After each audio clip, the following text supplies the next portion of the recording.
இன்றைக்கி நிஃப்டியோட price action என்ன சொல்லுதுன்னு பார்ப்போம். நேற்று நம்ம அனலிசிஸ் பண்ணியிருந்தோம் என்னன்ட்டுனா கேப் டவுன் ஆயிருந்தது அப்படின்னா நம்ம இந்த ரேஞ்சுக்குள்ளே வந்துடும் அப்படின்ட்டு. பட் ஆனால் புஷ் பண்ணிவிட்டு திரும்ப வந்து இதை ரீடெஸ்ட் பண்ணிவிட்டு ரிவர்ஸ் ஆயிடுச்சு. ஸ்டில் ஓகே, இப்போ வந்து ஃபுல் பியர் மூவ் ஆயிடுச்சு. ஸோ நாளைக்கு இந்த ப்ரைஸ் ஆக்ஷனில் என்ன நடக்கலாம் அப்படின்னா, நம்மளுக்கு கேப் அப் நடந்துச்சுன்னா கண்டினியூஸ் செல்லிங் நடக்கும். ஓகேங்களா?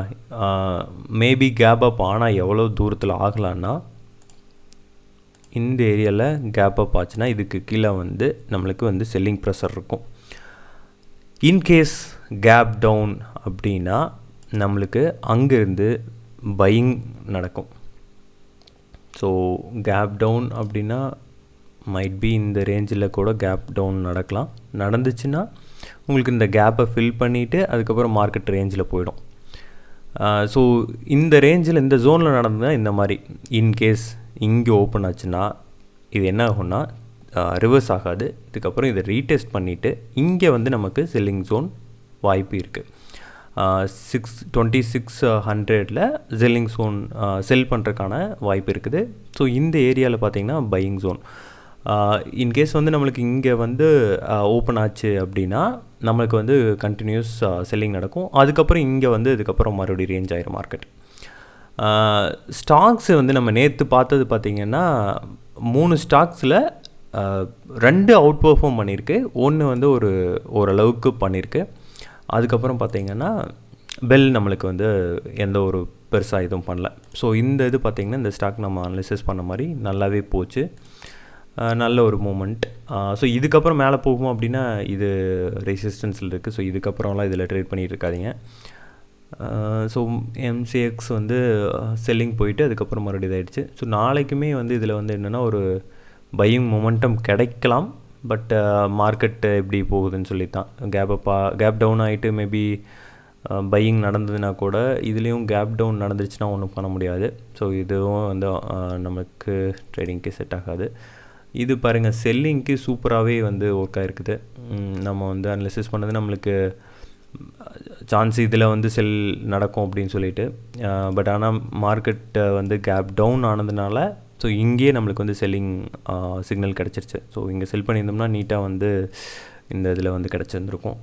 ஸோ நாளைக்கு ஸ்டாக்ஸ் இதில் எதையுமே இன்றைக்கி ஸ்டாக்ஸ் வந்து எதையுமே நாளைக்கு ட்ரேட் பண்ண முடியாது. பட் நாளைக்கு பார்த்தீங்க அப்படின்னா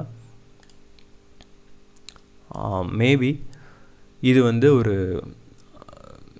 இந்த பையிங் கிடைக்கலாம். பையிங் கிடச்சிட்டு இந்த ப்ரைஸை இந்த மூவிங் ஆவரேஜை ரீடெஸ்ட் பண்ணிவிட்டு திரும்ப ரிவர்ஸ் ஆகும். ஆனால் கண்டிப்பாக இது ரிவர்ஸ் ஆகிரும். இது எல்லாமே வந்து பார்த்திங்கன்னா மார்க்கெட் எப்படி வந்து ஓப்பன் ஆகுதுன்ட்டு, ஏதாவது கேப் டவுன் ஆகி இதில் பிரேக் அவுட் நடந்துச்சு அப்படின்னா நம்மளுக்கு இதில் ப்ரைஸ் ஆக்ஷன் கிடச்சி 5 மினிட்ஸ் கேண்டில் நல்லா க்ளோஸ் ஆச்சு அப்படின்னா இதில் வந்து நமக்கு ஒரு ஸ்மால் ஸ்கேல்பிங் ட்ரேட் பண்ணலாம் சீட்டில். பட் ஆனால் செல்லிங் சைடு வந்து நம்ம வெயிட் பண்ணி பண்ணோன்னா நல்ல ஒரு இது செல்லிங் சைடு இதுக்கப்புறம் ரிவர்ஸ் ஆனதுக்கப்புறம் பண்ணோன்னா நம்மளுக்கு மறுபடியும் திரும்ப ஒரு செல்லிங் ஆப்பர்ச்சுனிட்டி கிடைக்கும். பையிங் பண்ணுறத விட இந்த ஏரியாவில் வந்து பார்த்திங்கன்னா செல்லிங் கிடைக்கும். ஜேகே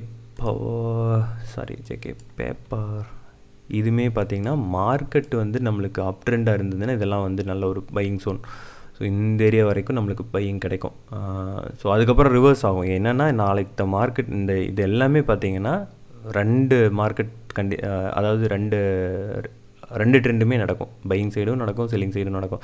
இந்த ஸ்டாக்ஸ்லேயுமே இந்த மாதிரி நடக்கும். நாளைக்கு மார்க்கெட் பார்த்திங்கன்னா காலையிலேருந்து மதியம் வரைக்கும் ட்ரெண்ட் ஆகலாம். இல்லை அப்படின்னா அப்படியே ஆப்போசிட்டில் நடக்கலாம். ஏதோ பாதி செஷன் தான் ட்ரெண்டில் இருக்குமோ வெளியே ஃபுல் செஷனுமே ட்ரெண்டில் இருக்கிறதுக்கு வாய்ப்பு ரொம்ப கம்மி. ஸோ இது பார்த்திங்கன்னா இந்த ஸ்டாக்ஸ் வந்து ஜேகே டயர், ஜேகே பேப்பர் ரெண்டுலேயுமே சிக்னல் இருக்குது. பட் ஆனால் நம்மளுக்கு ப்ராடர் மார்க்கெட்டு அவ்வளோவா சப்போர்ட் இல்லை, பையிங் சைடு சப்போர்ட் இல்லை. அதனால் வந்து நமக்கு வந்து இதில் ஒரு ஸ்பைக் அடிச்சுட்டு அதுக்கப்புறம் ரிவர்ஸ் ஆக ஆரம்பிச்சிடும். அதுதான் ஒரு பிரச்சனை. ஸோ நாளைக்கு இது வந்து பையிங் சைடு ட்ரேட் போகாமல் இருக்கிறது பெட்டர். அப்படியே பையிங் சைடு போனாலும் குயிக் ஸ்கேல்ப் பண்ணுற மாதிரி தான் இருக்கணும். பெரிய ஸ்விங்கில் பிடிக்கலாம் அப்படிங்கிறது நாட் அட்வைசபிள். இது என்னுடைய price action analysis just for education purpose. உங்களோட ட்ரேடிங் அண்ட் இன்வெஸ்ட்மெண்ட் உங்கள் ஓன் ரிஸ்கில் தான் பண்ண போகிறீங்க. So market conditions apply.